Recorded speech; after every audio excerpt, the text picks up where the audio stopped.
नमस्ते, प्रणाम। मेरे यूट्यूब चैनल पे आप लोग का स्वागत है। और देखिए, मैं एक बहुत सुंदर सा नाच का हरवा गीत सुना रही हूँ कि देखिए सास ससुर के सुनने पे पति पत्नी को कितना मार रहा है।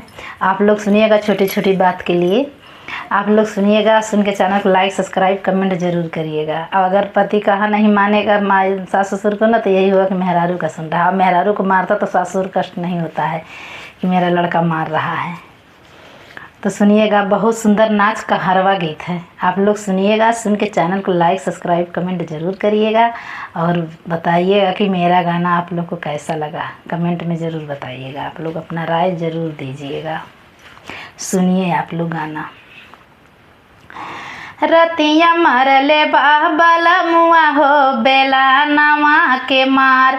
रतिया मरले बाबला मुआ हो बेला नवा के मार। कहेला सुधारी दे बयादता तोहार। कहेला सुधारी दे बयादता तोहार। रतिया मरले बाबला मुआ हो बेला नवा के मार। रतिया मरले बाबला मुआ हो बेला नवा के मार। अरे दलिया में भूल गईली हर दिन डालली हो। अरे दलिया में भूल गईली डालै के हरा दिया हो। डालै के हरा दिया। दलिया में भूल गईली डालै के हरा दिया हो। डालै के हरा दिया। अगिया लगावल जाके लहुरी नाना दिया हो। लहुरी नाना दिया। दलिया में भूल गईली डालै के हरा दिया हो। डालै के हरा दिया। अगिया लगावल जाके लहुरी नाना दिया हो। लहुरी नाना दिया। अरे देवरा निर्दया। अरे देवरा निर्दया जाके दिहला ललकार। रतिया मारले बाबला मुआ हो बेला नवा के मार। रतिया मारले बाबला मुआ हो बेला नवा के मार। हे बेला नवा के मार।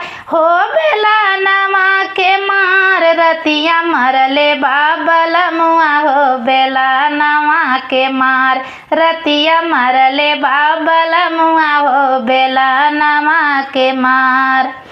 अरे वीडियो बनावेला जरेला तरकारी हो। जरेला तरकारी।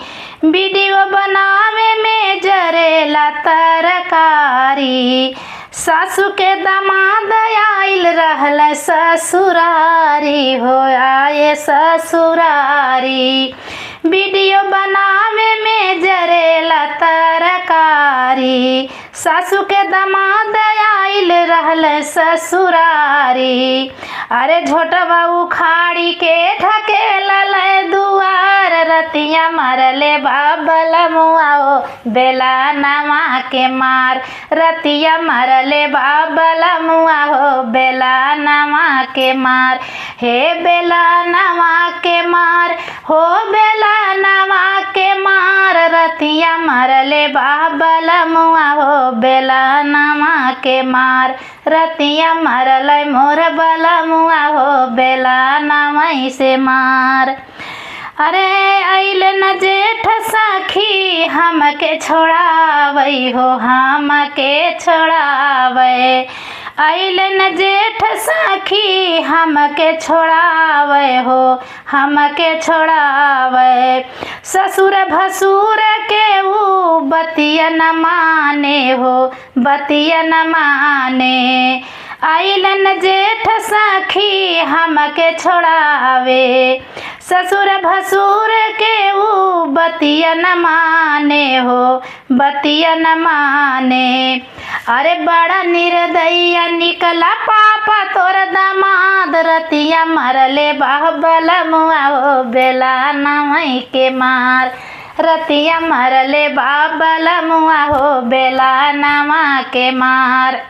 बड़ा निर्दयिया निकला पापा तोर दमाद रतिया मरले बाबला मुआ हो बेला नामई के मार रतिया मरले बाबला मुआ हो बेला नमा के मार हे बेला नमा के मार हो बेला नमा के मार रतिया मरले बाबला मुआ हो बेला नमा के मार रतिया मरले बाबला मुआ हो बेला नमा के मार। कैसा लगा मेरा नाच का हरवा गीत? आप लोग सुनिएगा, सुनकर चैनल को लाइक सब्सक्राइब कमेंट जरूर करिएगा, बताइएगा कि मेरा गाना आप लोगों को कैसा लगा।